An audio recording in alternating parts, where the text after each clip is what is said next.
সমস্ত সৃষ্টি জগৎ যাকে রব হিসাবে স্বীকৃতি দেয়, আসমান ও জমিন যার প্রশংসার মালা বুনে, সকলেই বলি আলহামদুলিল্লাহ। শান্তি ও রহমত বর্ষিত হোক তার বান্দা ও রসুল মুহাম্মদ সাল্লাল্লাহু আলাইহি ওয়াসাল্লামের ওপরেই, সকলেই বলি সাল্লাল্লাহু আলাইহি ওয়াসাল্লাম। সম্মানিত উপস্থিতি, আমরা ইতিপূর্বে গত জুমায় আলোচনা করেছিলাম অতীতের পাতায় বর্তমানের সমাধান সম্পর্কে।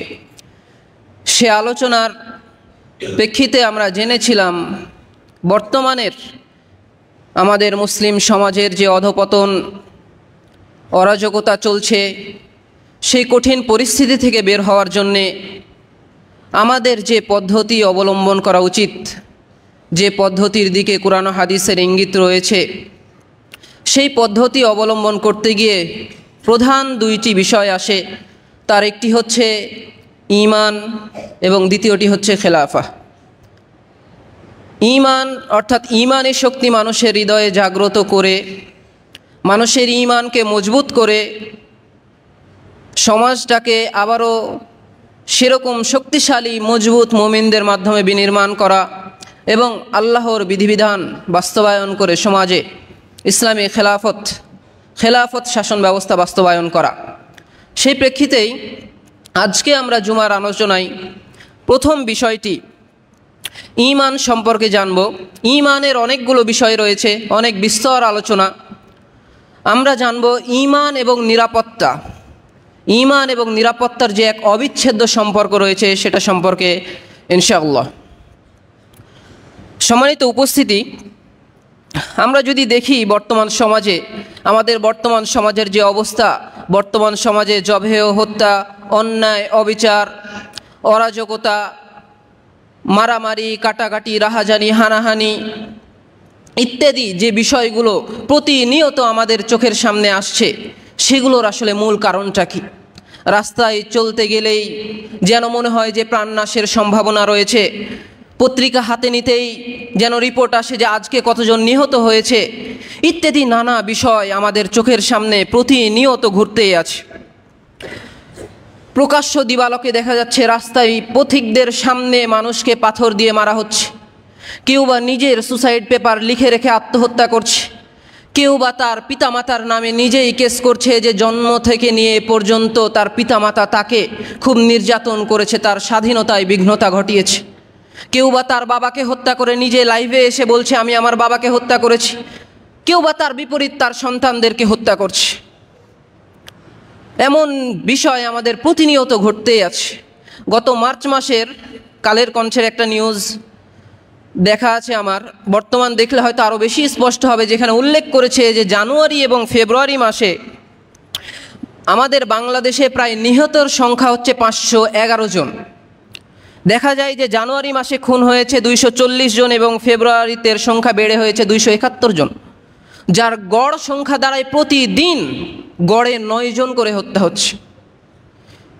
ঠিক একই বিষয়ে গত বছরের এই সময়েও যদি দেখা যায়, মোট 2 মাসে 471 জন খুন হয়েছিল, যার জানুয়ারিতে 231 এবং ফেব্রুয়ারিতে 240 ছিল। প্রতিদিন এত মানুষ নিহত হচ্ছে, খুন হচ্ছে। এভাবে কতজন আমাদের সমাজে তাদের বিশ্বাস হারিয়েছে, আস্থা হারিয়ে ফেলেছে এবং এভাবেই তারা তাদের জীবননাশ ঘটিয়ে চলেছে। এই ঘটনাগুলো আসলে আমাদেরকে গভীরভাবে ভাবতে শেখায় যে আসলে আমাদের এই সমাজে কি চলছে, আমাদের ইসলাম কোথায়, আমাদের ঈমান কোথায়, আমাদের সেই জীবন বিধান আল কোরআন কোথায়, আর জীবন ব্যবস্থা ইসলামের বাস্তবায়নই বা কোথায় রয়েছে। সম্মানিত উপস্থিতি, এজন্যই হয়তো আল্লামা ইকবাল রাহমাহুল্লাহ তিনি বলে গিয়েছেন যে বিপ্লব হয়েছিল ভারতে, যে মুসলমানদের আলাদা একটা রাষ্ট্র লাগবে এবং হিন্দুদের আলাদা রাষ্ট্র লাগবে।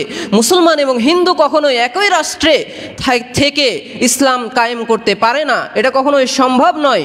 সেই যে বিপ্লবের কারণে পাকিস্তান এবং ভারত আলাদা হয়েছিল, সেই বিপ্লবের মহান যারা দার্শনিক নেতা ছিল তাদের অন্যতম একজন নেতা আল্লামা ইকবাল তার কবিতাগুলোর মাঝে তিনি বর্ণনা করেছেন, যেটা আরবিতে অনুবাদ করা হয়েছে। তিনি বলছেন, ইদাল ঈমানু দুআ ফালা আমান ওয়ালা দুনিয়া লিমান লাম ইউহিদিনা, যে যখন ঈমানটা চলে যায় তখন কোনো নিরাপত্তার বিষয়ই থাকে না। আর যে ব্যক্তি দিনকে পুনরুজ্জীবিত করে না, তার দুনিয়া বলতে কিছুই থাকে না। তিনি আরও বলছেন, ওয়ামান রদিয়াল হায়াতা বিগয়রি দ্বীনিন, আর যে দিন ছাড়া তার জীবনের প্রতি সন্তুষ্ট থাকে, তার অবস্থা হচ্ছে ফাকাদ জাআলাল ফানা লাহা কারিনা, সে যেন ধ্বংসকে তার জীবনের সঙ্গী করে নিয়েছে। সুতরাং ঈমান ছাড়া নিরাপত্তার বিষয়টা কল্পনাতেই আসে না। ঈমান না থাকলে নিরাপদ ব্যবস্থা কখনো সমাজে বাস্তবায়ন হতেই পারে না। কেননা ঈমানের সাথে নিরাপত্তার সম্পর্ক ওতপ্রোতভাবে জড়িত। যেমনটা শেখুল ইসলাম ইবনু তাইমিয়া রাহিমাহুল্লাহ তার মাসাইলুল ঈমানের মাঝে 18 নম্বর পৃষ্ঠায় উল্লেখ করেছেন যে ফাইন্নাল ঈমান মাখুদুন মিনাল আমন আল্লাযী হুয়া তামানিয়া, যে ঈমান শব্দটা, এই শব্দটা গ্রহণ করা হয়েছে আল আমন তথা নিরাপত্তা থেকে, আল্লাযী হুয়া তামানিয়া, যেটার মানে হচ্ছে নিশ্চিন্ত, শান্তি, প্রশান্তি। সুতরাং নিরাপত্তা যদি সমাজে বাস্তবায়ন করতে হয়, নিরাপদ যদি আমাদের থাকতে হয় প্রতিটা ক্ষেত্রেই, তাহলে ঈমানের কোনো বিকল্প নেই। মানুষের ঈমান যত বেশি মজবুত হবে, মানুষ নিজের ঈমানকে হৃদয়ে যত ভালোভাবে ধারণ করবে, ঠিক ততটাই নিরাপদ ব্যবস্থা সমাজে বাস্তবায়ন হবে। সম্মানিত উপস্থিতি, এই ঈমান না থাকার কারণে মানুষ ইতরে পরিণত হচ্ছে এইভাবে। আর এই ঈমান না থাকার কারণে মানুষ রহমত থেকে দূরে সরে যাচ্ছে, আর এই রহমত থেকে দূরে সরে যাওয়ার কারণেই মানুষ শয়তানের সঙ্গী হচ্ছে, আর শয়তান তার কাছে আসতে সাহস পাচ্ছে এবং তাকে এসে পথভ্রষ্ট করছে। যেমনটা মহান আল্লাহ তাআলা বলেছেন, যদি দেখা যায় আপনারা দেখবেন সূরা যুখরুফের 36 নম্বর আয়াতে আল্লাহ তাআলা বলছেন, ওয়া মান ইয়াশু আন যিকরিল্লাহ, যে আল্লাহর জিকির থেকে বিমুখ থাকে, যে আল্লাহর জিকির থেকে দূরে থাকে, আল্লাহ তাআলা বলছেন নুকাইয়িদ লাহু শাইতানান ফাহুয়া লাহু কারিনুন, আমরা তার জন্য একটা শয়তানকে নিযুক্ত করি যে তার সঙ্গী হয়ে যায়। আল্লাহ তাআলা বলছেন যে ব্যক্তি কুরআন থেকে বিমুখ হয়ে থাকে, যিকরুল্লাহ দ্বারা উদ্দেশ্য, যেমনটা ইমাম সাঈদী উসাইমিন রাহিমাহুল্লাহ সহ অন্যান্য আলেমগণ বলেছেন যে আল কুরআন, যে ব্যক্তি কুরআন থেকে বিমুখ থাকে, কুরআনের বিধানগুলো বাস্তবায়ন করা থেকে বিমুখ থাকে, কুরআন তেলাওয়াত করা এবং কুরআন মান্য করা থেকে বিরত থাকে, আল্লাহ তাআলা স্বয়ং তার জন্য একজন শয়তানকে নিযুক্ত করে দেয় যে তাকে এই দিন থেকে, সঠিক পথ থেকে পথভ্রষ্ট করে। সে সর্বদা তার সঙ্গী হয়ে থাকে।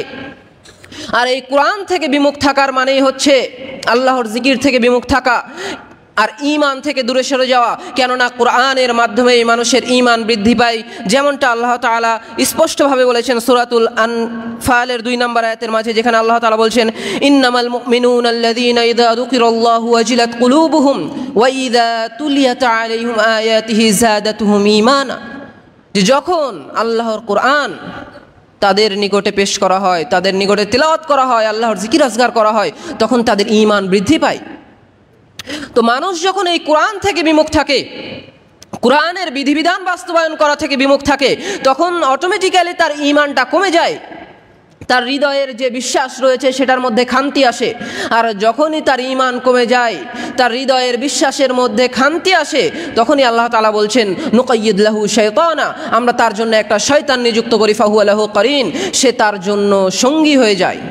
আর শয়তান যখন কোনো ব্যক্তির সঙ্গী হয়, শয়তান যখন কোনো মানুষের সাথী হয়, তখন আর বুঝতে বাকি থাকে না যে শয়তান তাকে কি করবে।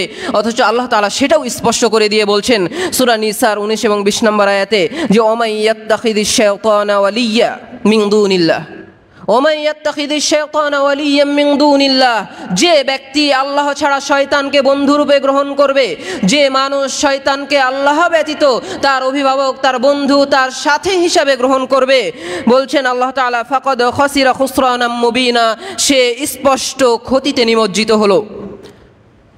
শয়তানকে যখন সে ওলি, তার বন্ধু এবং সাথী রূপে গ্রহণ করলো, তার মানে স্পষ্টভাবে ক্ষতি। শয়তান কি করে সেটা আল্লাহ তাআলা বলছেন যে ইয়াইদুহুম ওয়া ইউমান্নিহিম ওয়া মা ইয়াইদুহুমুশ শাইতানু ইল্লা গুরুরা, যে শয়তান তাদেরকে প্ররোচনা দেয়, শয়তান তাদের ওয়াদা করে, শয়তান তাদের কথা দেয় যে তুমি এটা করো, তোমার এইটা হবে, তুমি এটা করো তাহলে সফল হবে, তুমি এটা করো তাহলে এটা করতে পারবা। এভাবে বিভিন্নভাবে প্ররোচনা দিয়ে ইসলামের বাইরে শয়তান তাকে লোভ দেখায়, তার ওয়াদা করে। কিন্তু শয়তান আসলে কি করে? বলছে ওমা ইয়াইদুশ শাইতানু ইল্লা গুরুরা, যে শয়তান আসলে ধোঁকা প্রবঞ্চনা ছাড়া অন্য কিছুই দেয় না মানুষকে। সুতরাং মানুষ যখন কোরআন হাদিস বাস্তবায়ন করা থেকে বিমুখ হবে তখনই শয়তান তার সঙ্গী হবে। আর শয়তানের পক্ষ থেকে যা কিছু পরামর্শ উপদেশ যেই কুমন্ত্রণায় আসবে না কেন সেটার পরিণাম হচ্ছে ধ্বংস। সেটার মাধ্যমে কখনোই মানুষ সফলতা অর্জন করতে পারবে না এবং একটা নীতিবান সমাজ, নিরাপত্তা বোধ করবে মানুষ, এমন আদর্শ সমাজ গঠন করতেও পারবে না। আর এ সমস্ত বিষয়ের মাধ্যমে মানুষ যখন ঈমান হারিয়ে ফেলবে, দিন হারিয়ে ফেলবে, তখন আসলে এই দুনিয়ার সাজসজ্জা, এই দুনিয়ার রং, এই দুনিয়ার ভোগবিলাসেরও কোনো মূল্য থাকবে না। যখন আপনার দিনই থাকলো না, আপনার ঈমানই থাকলো না, তখন কী বা মূল্য থাকলো আপনার এই সুখ্যাতির, কী বা মূল্য থাকলো আপনার নাম দামের, কী বা মূল্য থাকলো আপনার জমি জায়গা, আপনার সম্পত্তির? সম্মানিত উপস্থিতি, অথচ যে ব্যক্তির ঈমান রয়েছে, যে ব্যক্তির ঈমান রয়েছে সে দুনিয়ার মালিক। দুনিয়া তার হাতের মুঠোয় থাকা সত্ত্বেও দুনিয়ার এই লোভ লালসা, দুনিয়ার এই ক্ষমতা তাকে কখনো বন্দী করতে পারে না। দুনিয়ার এই বিপদগুলোতে সে যখন নিমজ্জিত হয় তখন সে তার আরও ঈমানকে আরও মজবুত করে নিয়ে ফিরে আসে।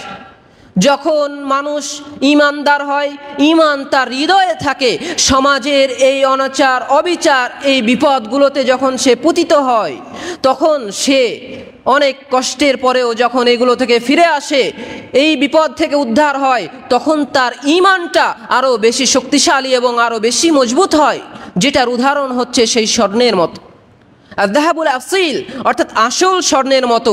কেননা আসল স্বর্ণকে যেমনভাবে আগুনে পোড়ানো হলে সেটা গলে যায় না, সেটা বের হয়ে আসে আরও উজ্জ্বল, আরও চকচকে হয়ে, ঠিক তেমনইভাবে যে মানুষের হৃদয়ে পূর্ণ বিশ্বাস রয়েছে, প্রকৃত ঈমান রয়েছে, মজবুত ঈমান বিদ্যমান, সেই মুমিন বিপদে নিমজ্জিত হলে, সেই মুমিন এই অবক্ষয়গুলোর মধ্যে থাকলে সে কখনোই হতাশ হয় না এবং এগুলো থেকে তার ঈমানটা আরও বেশি মজবুত হয় এবং আরও বেশি শক্তিশালী হয়। সম্মানিত উপস্থিতি, কিন্তু সেজন্যে আমাদের ঈমানটা শুধুমাত্র মৌখিক এবং আমাদের বাহ্যিক অনুশীলনের মধ্যে সীমাবদ্ধ থাকলে চলবে না। শুধুমাত্র আমরা মুখে বলছি আল্লাহ তাআলা আরশের ওপরে রয়েছে, শুধুমাত্র মুখেই বলছি আল্লাহ তাআলা সমস্ত কিছুর ওপরে ক্ষমতাবান, আমরা কাজে বাস্তবায়ন করছি, সালাত আদায় করছি, সিয়াম পালন করছি, হজ করছি, যাকাত আদায় করছি, সবই করছি, ঠিক আছে, মুখেও বলছি, ঠিক আছে, কিন্তু এটা যথেষ্ট নয়। বরং যতক্ষণ পর্যন্ত না এই ঈমানটা আপনার হৃদয়ে প্রকৃতভাবে প্রথিত হবে ততক্ষণ পর্যন্ত আপনার সমাজে নিরাপত্তা বাস্তবায়ন করা, সমাজে আপনার ঈমানে শক্তির ফল দেখানো কখনোই সম্ভব হবে না। এই ঈমানের কথাই হিরাক্লিয়াস আবু সুফিয়ান রাদিয়াল্লাহু আনহুকে জিজ্ঞাসা করেছিলেন। যখন প্রথম হিজরত করে আবু সুফিয়ান রাদিয়াল্লাহু আনহু সহ আরও কয়েকজন সাহাবী গিয়েছিলেন আবিসিনিয়ায়, তখন হিরাক্লিয়াসের দরবারে হিরাক্লিয়াস যে প্রশ্নগুলো করেছিল তার মধ্যে একটি প্রশ্ন ছিল যেটা তিনি করেছিলেন যে হাল ইয়ারতাদ্দু আহাদুন মিনহুম সাখাতান আন দীনিহি, যে ইসলাম গ্রহণ করার পরে কেউ কি দিনের প্রতি অসন্তুষ্ট হয়ে দিন থেকে ফিরে চলে যায়? কেউ কি ইসলাম গ্রহণ করার পরে অসন্তুষ্ট হয়ে ইসলাম ত্যাগ করে? আবু সুফিয়ান রাদিয়াল্লাহু আনহু বলেছিলেন যে না, কেউ ইসলাম গ্রহণ করার পরে কখনো ইসলাম থেকে বিমুখ হয় না, কেউ ইসলাম গ্রহণ করার পরে কখনো ইসলাম থেকে ফিরে আসে না। অথচ আমরা নামে মুসলিম হলেও, আমরা নিজেকে মুসলিম দাবি করলেও ইসলাম থেকে বিমুখ, ইসলামী কর্মকাণ্ডগুলো সমাজে বাস্তবায়ন করতে অনিচ্ছুক। ইসলাম যা বলেছে আমাদের সেটা আমরা বাস্তবায়ন করতে চাই না। ইসলামকে একটা পূর্ণাঙ্গ বিধিবিধান জীবন ব্যবস্থা হিসেবে মানতে চাই না। আমরা চাই আমাদের সমাজে গণতন্ত্রই বিরাজমান হোক, আমাদের সমাজে ইসলামের বাইরেই মানুষের তৈরি করা বিধিবিধানই বাস্তবায়ন হোক। নামে মুসলিম হলেও আসলে আমরা প্রকৃতভাবে মুসলিম হতে এখনো পারিনি। আমরা মুখে ঈমানের বিষয়গুলো বাস্তবায়ন করলেও, কাজে কর্মে ঈমানের বিষয়গুলো বাস্তবায়ন করলেও ঈমানের মূল যে বিষয় আমাদের হৃদয়ে লালন করা, সেটা এখনো আমরা আমাদের হৃদয়ে লালন করতে পারিনি। সেজন্যে ঈমানের যে প্রকৃত অবস্থা সেগুলো আমরা মেনে নিতে পারি না। এটাই হচ্ছে আমাদের সমাজের, আমাদের মুসলিমদের প্রধান অবস্থা, মৌলিক অবস্থা, যেটা নিতান্তই খুব কষ্টকর। সম্মানিত উপস্থিতি, আর যখনই মানুষ এই ঈমানটাকে তার হৃদয়ে ধারণ করতে পারছে না, যে ঈমানটা তাকে সত্যের পথে অবিচল থাকবে, সত্য বিষয়গুলো বাস্তবায়ন করতে সহযোগিতা করবে, তখনই আসলে সমাজে এই সমস্ত বিশৃঙ্খলা ঘটছে। কেননা মানুষের ঈমানই যখন দুর্বল হয়ে গিয়েছে, শয়তান তার সঙ্গী হয়েছে, তখন অবশ্যই তাকে সমাজে বিশৃঙ্খলা ঘটাতে শয়তান উদ্বুদ্ধ করবে, হত্যাকাণ্ড ঘটাতে উদ্বুদ্ধ করবে, চুরি ডাকাতি ঘটাতে উদ্বুদ্ধ করবে। আর এই সমস্ত বিষয়গুলো যা কিছু সমাজে ঘটছে তার কারণ এটাই যে মানুষদের মাঝে ঈমান নাই, মানুষের হৃদয়ে ঈমান নেই, যে জন্যে এই সমস্ত কর্মকাণ্ডগুলো শয়তান নির্দ্বিধায় এবং খুব সহজেই ঘটিয়ে যেতে পারছে। মানুষ নির্দ্বিধায় শয়তানের বিষয়গুলো সাদরে গ্রহণ করে নিতে পারছে, আল্লাহর বিধিবিধানগুলো বাতিল করে শয়তান যখন তাকে যেটা বলছে সেটা নির্দ্বিধায় সে বাস্তবায়ন করে যাচ্ছে। যখন তাকে কোরআনের বিষয়গুলো শোনানো হচ্ছে, কোরআনের বাণী বলা হচ্ছে, তখন সে সেটাকে গ্রহণ করছে না, সেটাকে মনে মনে সে ঘৃণা করছে, যেগুলো তো সাধারণ বিষয়, এগুলো তো আমরা প্রতিনিয়তই শুনি, এগুলো আসলে আমাদের তেমন গুরুত্ব দেওয়ার প্রয়োজন নেই, এবং সে সত্যকে ত্যাগ করছে এবং সে এভাবেই বাতিলের মধ্যে নিমজ্জিত হচ্ছে এবং বাতিলের মরুভূমিতে সে বিচরণ করছে। আর এই বাতিল থেকে ফিরে আসার জন্য, বাতিলের এই মরুভূমি থেকে উদ্ধার হওয়ার জন্য যে পদ্ধতি, যে বিষয়টা আপনাকে অবলম্বন করতে হবে, এই বাতিল থেকে মুক্তি লাভের জন্য যে বিষয়ের সন্ধান আপনাকে নিতে হবে, সেটাই হচ্ছে ঈমান। এই ঈমানের শক্তি আপনাদের হৃদয়ে লালন করতে হবে, ঈমানের প্রকৃত বাস্তবতা আমাদের অনুধাবন করতে হবে। সম্মানিত উপস্থিতি, আর যখনই আমরা আমাদের এই ঈমানকে আমাদের হৃদয়ে লালন করতে পারবো, ঈমানকে নিজের হৃদয়ে বাস্তবায়ন করতে পারবো, তখনই আসলে আমরা শয়তানের কর্মকাণ্ডগুলোকে উপলব্ধি করতে পারবো এবং সেগুলো থেকে বিরত থেকে আল্লাহর আদেশকে বাস্তবায়ন করতে পারবো। কেননা শয়তানকে এই কাজের জন্যে নিযুক্ত করা হয়েছে। সম্মানিত উপস্থিতি, আর এভাবেই পৃথিবীতে শয়তানি মূলত মানুষের এই ঈমানের দুর্বলতার সুযোগ নিয়ে ফাসাদ, বিশৃঙ্খলা বাস্তবায়ন করে যাচ্ছে। সেজন্যে আমাদের সমাজে নিরাপত্তা বাস্তবায়ন করার জন্য অত্যন্ত আবশ্যক হচ্ছে আমাদের নিজেদের মাঝে আমাদের ঈমানি শক্তিকে মজবুত করা, আমাদের সমাজের প্রত্যেক মুসলমানের হৃদয়ে এই ঈমানি শক্তিকে মজবুত করা এবং একটা মজবুত ঈমানের মাধ্যমে একটা পূর্ণাঙ্গ শক্তিশালী ঈমানি পরিবেশ তৈরি করা। কেননা আল্লাহ তাআলা যে সমস্ত কওমের কথা বলেছেন, যে সমস্ত জাতির কথা বলেছেন, যেগুলোর সাথে নিরাপত্তা সম্পৃক্ত ছিল, যারা নিরাপদে ছিল, সেই প্রত্যেকটা জায়গায় ঈমান এবং নিরাপত্তার বিষয়টিকে সংশ্লিষ্ট ছিল, এক জায়গায় করেছিলেন আল্লাহ তাআলা। যেমনভাবে আল্লাহ তাআলা বলেছেন সূরা ফুসসিলাতের 25 নম্বর আয়াতে আল্লাহ তাআলা বলেছেন, ওয়াকাদ্দাইনা লাহুম কুরানা ফাযায়্যানু লাহুম মা বাইনা আইদিহিম ওয়া মা খালফাহুম, যে যখন আল্লাহ তাআলার নিয়ামতগুলোকে অস্বীকার করার কারণে, আল্লাহর দ্বীনকে বাস্তবায়ন না করার কারণে তারা পথভ্রষ্ট হয়ে গিয়েছিল, আল্লাহ তাআলা তাদের পিছনে শয়তানকে নিযুক্ত করেছিল এবং শয়তান তাদেরকে, দুনিয়াকে তাদের সামনে পিছনে সকল দিক থেকেই সুশোভিত, আকর্ষণীয় করে তাদের কাছে তুলে ধরেছিল এবং তারা এই দুনিয়ার মোহে নিমজ্জিত হয়ে গিয়েছিল, আবিষ্ট হয়ে আটকা পড়ে গিয়েছিল। তাদের অবস্থায় আল্লাহ তাআলা বলেছেন যে হাক্কা আলাইহিমুল কওলু ফি উমামিন কদ খালাত মিন ক্বাবলিকুম মিনাল জিন্নি ওয়াল ইনস, যে পূর্ববর্তীতে যে জাতি ছিল মানুষ এবং জিনের মধ্যে থেকে, প্রত্যেকের ওপরেই যখন তাদের ঈমান এভাবে দুর্বল হয়েছে এবং শয়তানকে নিযুক্ত করা হয়েছে, দেখা গিয়েছে যে আল্লাহ তাআলার কথাই বাস্তবায়ন হয়েছে। সেটা কি? আল্লাহ তাআলা বলছেন ইন্নাহুম কানু খাসিরিন, যে তারা পথভ্রষ্ট ছিল, তারা ধ্বংস হয়ে গিয়েছে, তারাই ক্ষতিগ্রস্ত ছিল। তো এটা আল্লাহ তাআলার স্বয়ং কথা যে পূর্ববর্তী যে জাতি ছিল মানুষদের মধ্যে থেকে, পূর্ববর্তী যে জাতি ছিল জিনদের মধ্যে থেকে, প্রত্যেকেরই যখন ঈমান দুর্বল হয়েছে, শয়তানকে তাদের উপরে নিযুক্ত করা হয়েছে, তখনই তারা ক্ষতির মধ্যে নিমজ্জিত হয়েছে, ক্ষতিগ্রস্ত হয়েছে এবং ধ্বংস হয়ে গিয়েছে। আর এটা বাস্তব কথা যেটা পূর্ববর্তী জাতির মাঝে বাস্তবায়িত হয়েছিল। আর পূর্ববর্তী জাতির ঘটনাগুলো বর্ণনা করে আমাদের শিক্ষা নিতে বলা হয়েছে, সেজন্য কোরআনের 1/3 পূর্ববর্তী জাতির ঘটনা দিয়েই পরিপূর্ণ। সেজন্য আমাদেরও উচিত এই পূর্ববর্তী জাতির এই অবস্থাগুলো থেকে শিক্ষা গ্রহণ করা এবং আমাদের নিরাপত্তার জন্যে, আমাদের নিরাপদ জীবন ব্যবস্থা এবং সমাজ বিনির্মাণের জন্যে আমাদের ঈমানকে মজবুত করা। এছাড়াও আল্লাহ তাআলা অন্যত্র বলেছেন, আল্লাহ তাআলা বলছেন ওয়াদরাবাল্লাহু মাসালান ক্বরিয়াহ, আল্লাহ তাআলা উদাহরণ দিচ্ছেন একটি গ্রামের। আল্লাহ তাআলা বলছেন যে কানাত আমিনাতান মুতমাইন্নাহ, যে গ্রামটি ছিল নিরাপদ, নিরাপদ এবং নিশ্চিন্ত একটি গ্রামের আল্লাহ তাআলা উদাহরণ দিয়ে বলছেন জিয়াতিহা রিজকুহা রাগাদাম মিন কুল্লি মাকান, যে তাদের নিকটে রিজিক আসতো সকল দিক থেকে। নিরাপদ গ্রাম ছিল, নিশ্চিন্ত গ্রাম ছিল, তাদের রিজিকের কোনো চিন্তা ভাবনা ছিল না, কোনো টেনশন ছিল না, তারা আরামে নিশ্চিন্তে বসবাস করত, খেত, পানাহার করত এবং থাকতো। আল্লাহ তাআলা বলছেন তাদের বিষয়ে ফাকাফারাত বিআনউমিল্লাহ, অতঃপর তারা আল্লাহর নিয়ামত রাজিকে অস্বীকার করলো। তারপর আল্লাহ তাআলা বলছেন,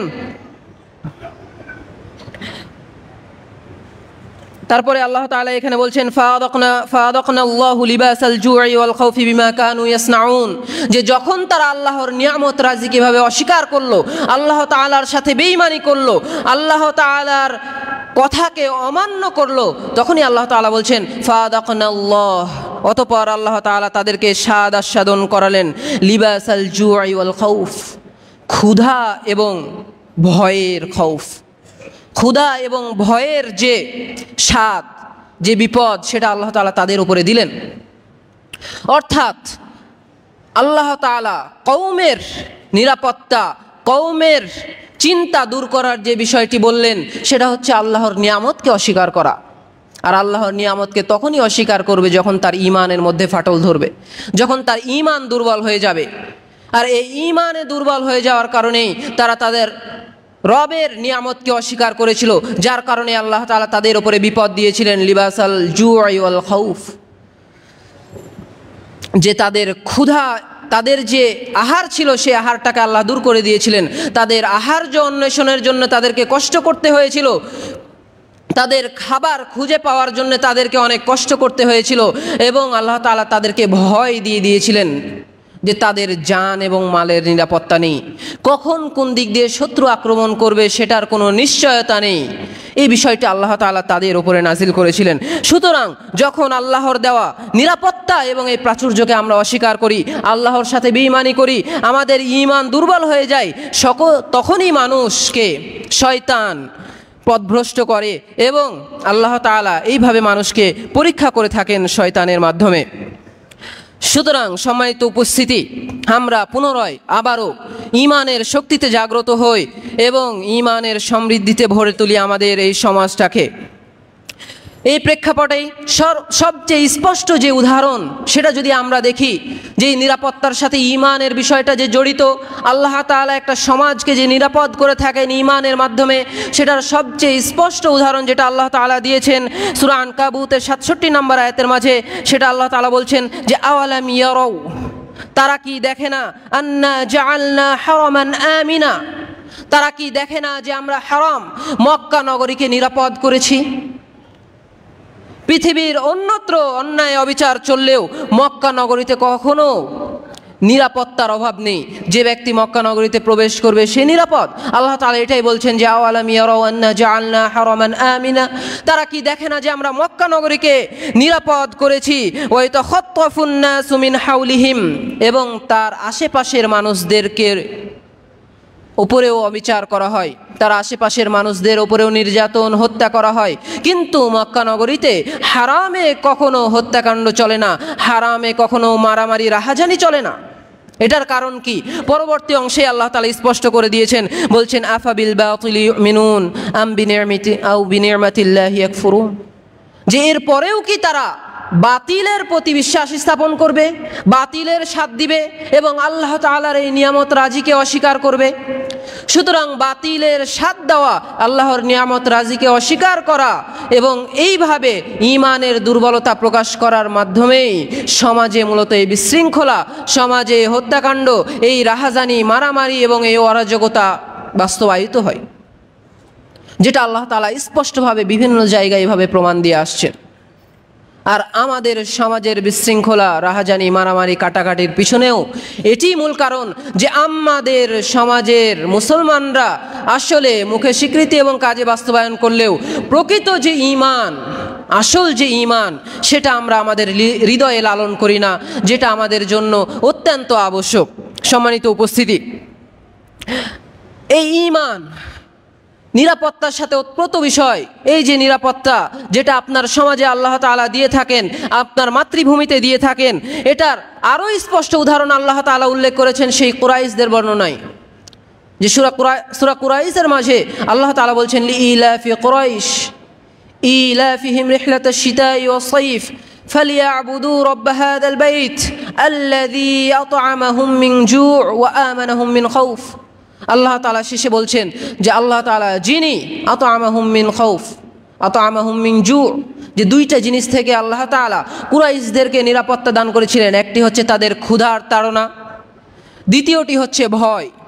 আল্লাহ তাআলা কখনো রিজিকের ব্যবস্থা তাদের জন্য করতে খান্তি করেননি, তাদের জন্য কখনো তাদের আহার্যকে কষ্টকর করে দেয়নি, বরং রিজিক সর্বদা তাদের জন্য সহজলভ্য ছিল, সহজেই সেটা পেত। রিজিক অন্বেষণের জন্য খুব বেশি কষ্ট এবং না খেয়ে দিন পার করতে হতো না, এবং কখনোই তাদেরকে ভয়ে থাকতে হতো না শত্রুরা কখন আক্রমণ করে বসে, শত্রুরা কখন তাদের প্রাণ নিয়ে যায়। আর এইটার কারণ কি ছিল? এইটার কারণও ছিল ঈমান। ইসলাম তখনও বাস্তবায়িত হয়নি, কিন্তু কুরাইশরা কি করত?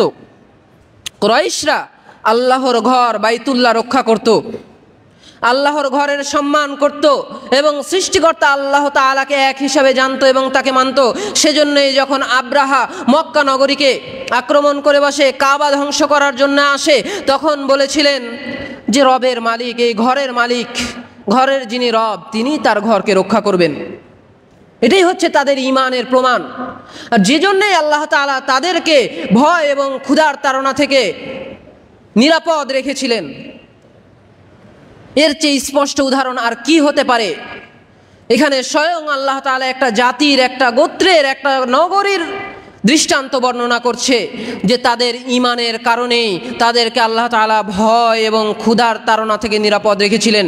সুতরাং আজকেও আমাদের সমাজে আমাদের প্রাণনাশের ভয় থেকে নিরাপদ থাকার জন্য, নিশ্চিন্ত থাকার জন্য, আমাদের দ্রব্যমূল্য সহজলভ্য করার জন্য যেই পদ্ধতি অবলম্বন করতে হবে, তার মূলেই, তার প্রথমেই, তার শুরুতেই হচ্ছে আমাদের প্রত্যেকের হৃদয়ে আমাদের ঈমানকে মজবুত করতে হবে এবং সেটা সকলের হৃদয়ের বাস্তবায়ন করার জন্যে আমাদের ঐক্যবদ্ধভাবে কাজ করতে হবে। আর যখনই আমাদের হৃদয়ে ঈমান মজবুত হবে, তখনই সব সমস্যার সমাধান হয়ে যাবে ইনশাআল্লাহ। এছাড়াও আল্লাহ তাআলা আরও অসংখ্য জায়গায় এভাবে বিভিন্ন কওমের উদাহরণ দিয়েছেন যে ঈমানের সাথে আসলে এই নিরাপত্তার বিষয়টি ওতপ্রোতভাবে জড়িত। যেমনভাবে সূরা আরাফের 96 থেকে 99 নম্বর আয়াতের মাঝে স্পষ্টভাবে বিষয়টিকে উল্লেখ করেছেন যে ঈমানের কারণে মানুষরা নিরাপদ থাকে।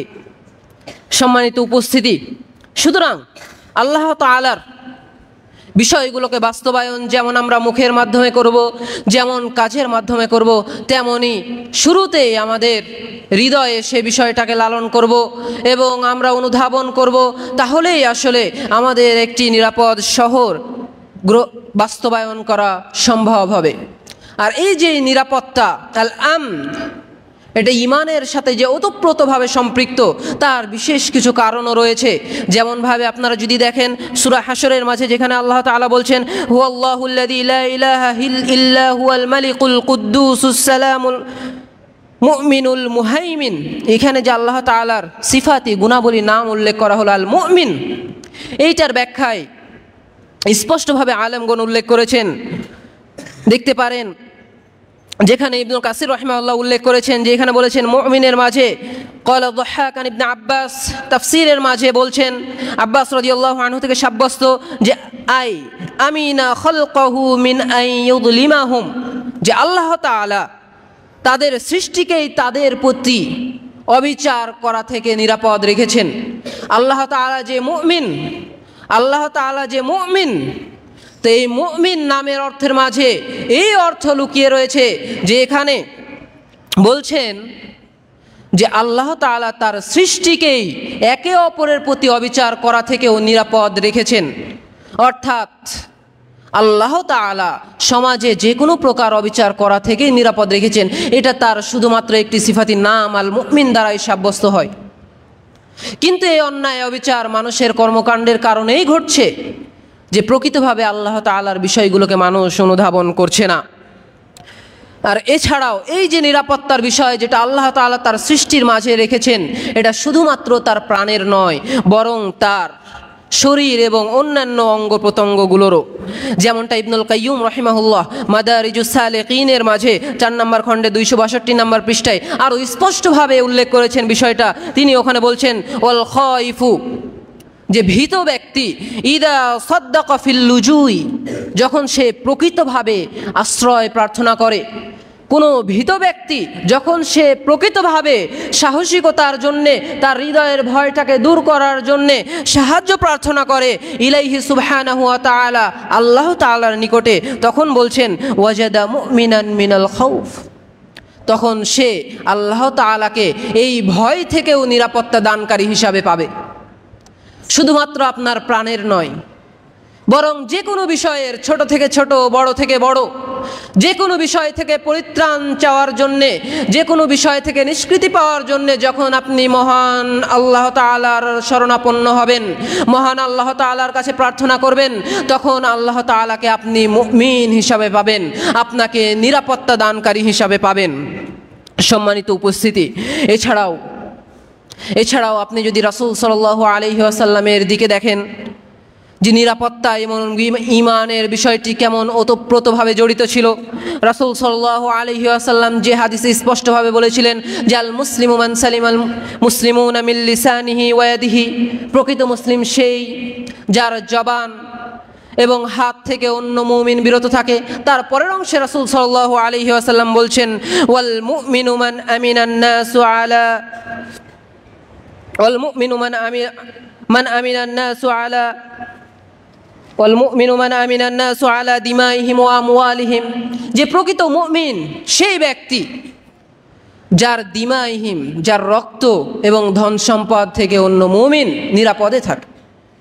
রাসূল সাল্লাল্লাহু আলাইহি ওয়াসাল্লাম এই বিষয়টি বলে গিয়েছেন যে প্রকৃত মুমিন সেই ব্যক্তি যার থেকে অন্যের রক্ত এবং অন্যের ধন সম্পদ নিরাপদে থাকে।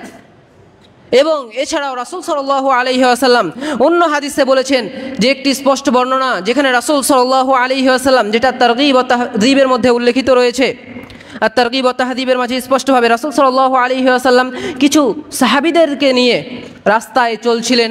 এমত অবস্থায় একজন সাহাবীর ঘুম আসে এবং তন্দ্রাচ্ছন্ন হয়, এবং কিছু সাহাবী একটি দড়ি নিয়ে যেয়ে তাকে বেঁধে ফেলে ভয় দেখানোর জন্য।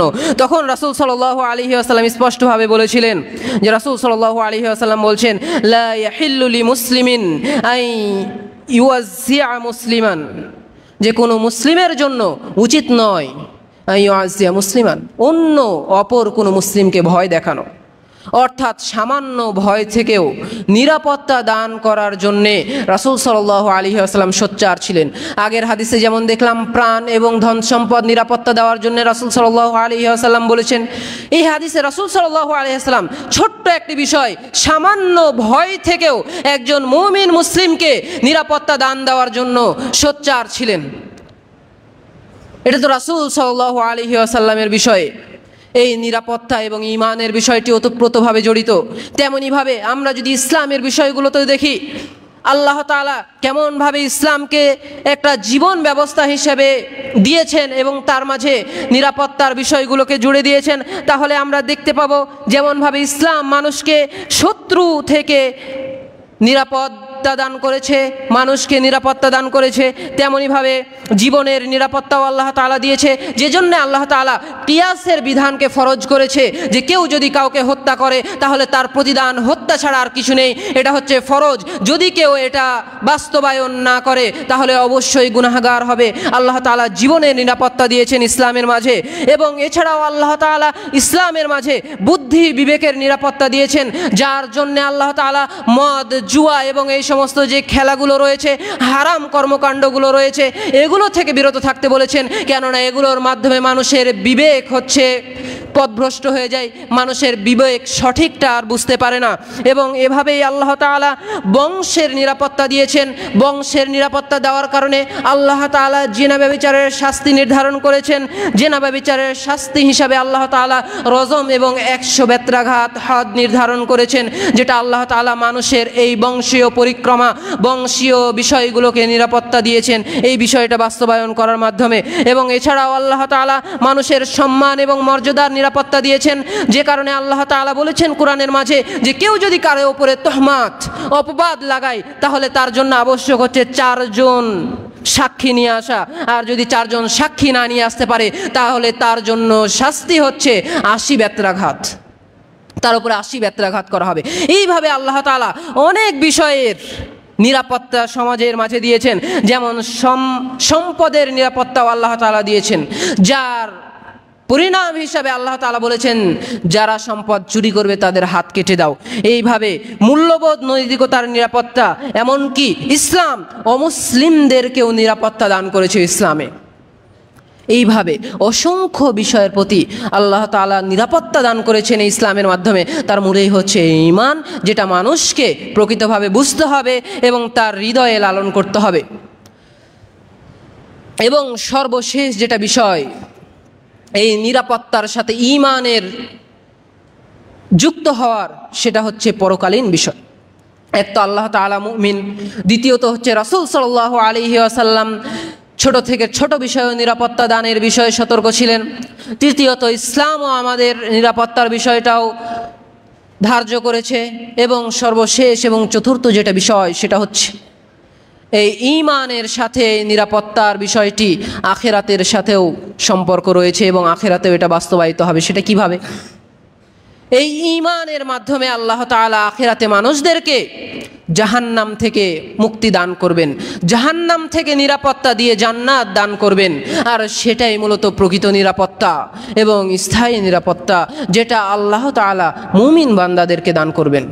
সুতরাং সম্মানিত উপস্থিতি, যে কোনো পরিস্থিতিতে আমাদেরকে যে কোনো বিপদ থেকে উদ্ধার হতে হলে, যে কোনো বিষয় থেকে রক্ষা পেতে হলে, ছোট থেকে ছোট এবং বড় থেকে বড়, আমাদের ঈমানটাকে শুধুমাত্র আমাদের কথাই প্রতিফলিত না করে, আমাদের ঈমানকে শুধু কাজে বাস্তবায়িত না করে, সর্বাগ্রে আমাদের ঈমানটাকে আমাদের হৃদয়ে আমাদের লালন করতে হবে, আমাদের হৃদয়ে প্রথিত করতে হবে, হৃদয়ে সেটাকে লালন করতে হবে, মজবুত করতে হবে এবং অনুধাবন করতে হবে।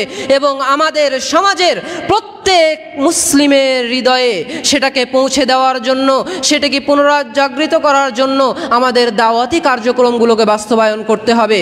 আর এটি না থাকার কারণেই আমরা নামে মুসলমান হওয়ার পরেও, সালাত সিয়াম হজ আদায় করার পরেও আমরা মূলত ইসলামী বিধিবিধানগুলো আমাদের সমাজে বাস্তবায়িত করতে পারছি না। কেননা আসলে আমরা প্রকৃতভাবে সেগুলোকে অনুধাবনই করতে পারছি না, আমরা সেগুলো বুঝতেই পারছি না। আমরা শুধু বলছি আর ইবাদতগুলো বাস্তবায়িত করছি, কিন্তু অন্যান্য কর্মকাণ্ডগুলো বাস্তবায়িত করতে পারছি না, কেননা সেগুলো আমরা আমাদের হৃদয়ে লালন করছি না এবং বুঝছি না। সুতরাং সকল মুসলিম ভাইদের নিকটে আবেদন, আমরা সকলেই চেষ্টা করি এবং আল্লাহ তাআলা আমাদের সকলকেই এটির তৌফিক দান করুন যে ঈমান যেমনভাবে আমরা মুখে স্বীকৃতি দিচ্ছি এবং কাজে বাস্তবায়ন করছি, ঠিক তেমনইভাবে আমরা হৃদয়ে লালন করি এবং আমাদের ঈমানকে মজবুত করি এবং আমাদের ঈমানী শক্তিকে পুনরুজ্জাগরিত করি এবং আমাদের মুসলিম সমাজকে আবারও পুনরায় বিনির্মাণ করার চেষ্টা করি। আল্লাহ তাআলা আমাদের সকলকেই সেই তৌফিক দান করুন। আল্লাহুম্মা আমিন।